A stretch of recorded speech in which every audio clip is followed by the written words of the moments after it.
2025चा समारोप। दक्षिण पुण्यात आजवर कधी न झालेला उपक्रम कार्यसिद्धी प्रतिष्ठानच्या वतीने घेण्यात आला। जवळपास 800 पेक्षा अधिक मुलामुलींनी यात सहभाग नोंदवला होता।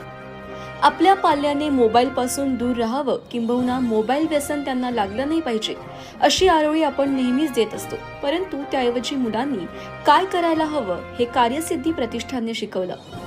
विद्यार्थ्यांनी देखील मोबाईलपेक्षा जास्त आवड इथे मैदानी खेळात दाखवली आणि सुदृढ मन आणि शरीराकडे एक पाऊल टाकलं आहे। या समारोपाच्या प्रसंगी कार्यसिद्धी प्रतिष्ठानचे अध्यक्ष गिरिराज सावंत हे आवर्जून उपस्थित होते। त्यासोबतच दादासाहेब पाले, बजरंग निंबाळकर, श्रीपाद जगताप, वीर सर, मनोज नायडू सर, गीतांजलीताई, जाधवताई व सर्वच मान्यवर पालक व शेकडो विद्यार्थी उपस्थित होते। यावेळी सर्व विद्यार्थ्यांना एक छोटीशी भेट म्हणून कार्यसिद्धी प्रतिष्ठानच्या वतीने टी-शर्ट्स देण्यात आले व पोषक आहार म्हणून दूध व केळीचे वाटप देखील करण्यात आले। हा सर्व कार्यक्रम यशस्वी होण्यासाठी कार्यसिद्धी प्रतिष्ठानचे सर्व सदस्य व महाराष्ट्र मिलिटरी ट्रेनिंग अकॅडमी यांचे प्रशिक्षक यांनी परिश्रम घेतले, त्याबद्दल त्यांचे मनस्वी आभार। कार्यसिद्धी प्रतिष्ठानची जर वाटचाल बघितली तर असं वाटतं की त्या ठिकाणी 10-15 वर्षापूर्वीचं हे प्रतिष्ठान आहे की काय। 20 फेब्रुवारी 2023 ला शिवजयंतीच्या दुसऱ्या दिवशी कार्यसिद्धी प्रतिष्ठानचं स्थापना झाली। आज आपण 2025 मध्ये आहोत। 2 वर्षाच्या कालखंडामध्ये त्या ठिकाणी मार्गक्रमण करत असताना पण आजचा हा 15 दिवसाच्या कालखंडामध्ये जो हा मिलिटरी ट्रेनिंग अकॅडमीच्या माध्यमातून आदरणीय नायडू सरांच्या मार्गदर्शनाच्या त्यांच्या टीमच्या सर्वांच्या मदतीने आपण हा कॅम्प त्या ठिकाणी 15 दिवसाच्या काळामध्ये पूर्ण केला। हे चांगल्या पद्धतीचं प्रशिक्षण त्या ठिकाणी घेतलं आणि त्यांच्या मागे उपस्थित असणारे ज्यांनी सर्वप्रथम आपण आपल्यासाठी सगळ्यांनी काय वाटतं की तुम्ही पालक म्हणून तुमच्या मुलांना हे योग्य ठिकाणी पाठवण्याचं काम त्या ठिकाणी केलं म्हणून पालक म्हणून स्वतःसाठी आपण सर्वांनी काय वाटतं तुमच्यासारख्या तुम्ही पालकांना तुमच्यासारख्या तुम्ही परिपूर्ण आहात। परिपूर्ण म्हणजे विचाराने प्रगल्भ आहात आणि परिपूर्ण आहात, कारण तुम्हाला ह्या गोष्टीचं महत्त्व त्या ठिकाणी कळतंय आणि म्हणून 15 दिवसाच्या कालखंडामध्ये आपण आपल्या विद्यार्थ्यांना या कार्यसिद्धी प्रतिष्ठानच्या माध्यमातून केलेल्या कॅम्पला तुम्ही पाठवलं। आज त्याचा समारोप शेवटचा आहे। कार्यसिद्धी म्हणून आपला कामाचा ओघ हा चांगल्या पद्धतीने या दक्षिण पुण्याच्या नगरीमध्ये सतत चालू असतो।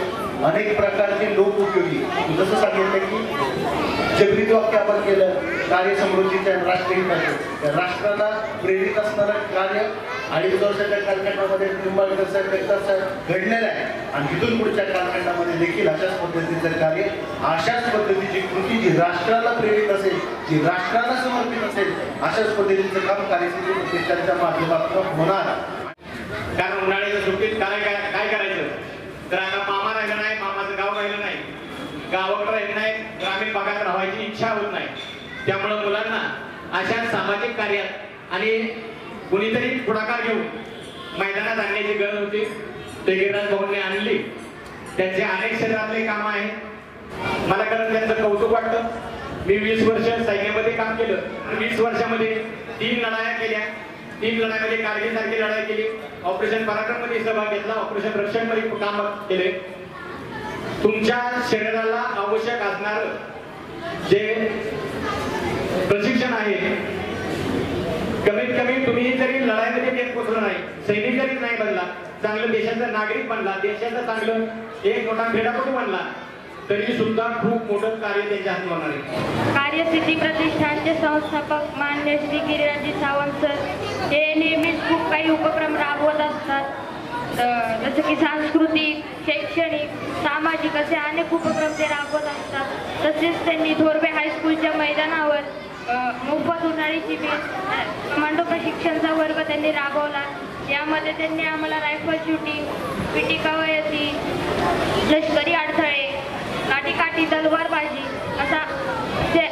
असं प्रशिक्षण आम्हाला दिलं आणि महाराष्ट्र मिलिटरी ट्रेनिंग सेंटरचे मान्य श्री मनोज नायडू सर आणि त्यांचे सहकारी यांनी आम्हाला खूप चांगलं प्रशिक्षण दिलं आणि त्यांनी मान्य श्री गिरिराजजी भाऊ सावंत यांनी असेच अनेक काही उपक्रम राबवावेत ही मी सदिच्छा व्यक्त करते। सकाळी झोपेतनं उठून सुट्टीचे दिवस असताना सुद्धा प्रत्येक मुलांनी हा जो प्रशिक्षणाचा कालावधी आहे तो मनापासून केला।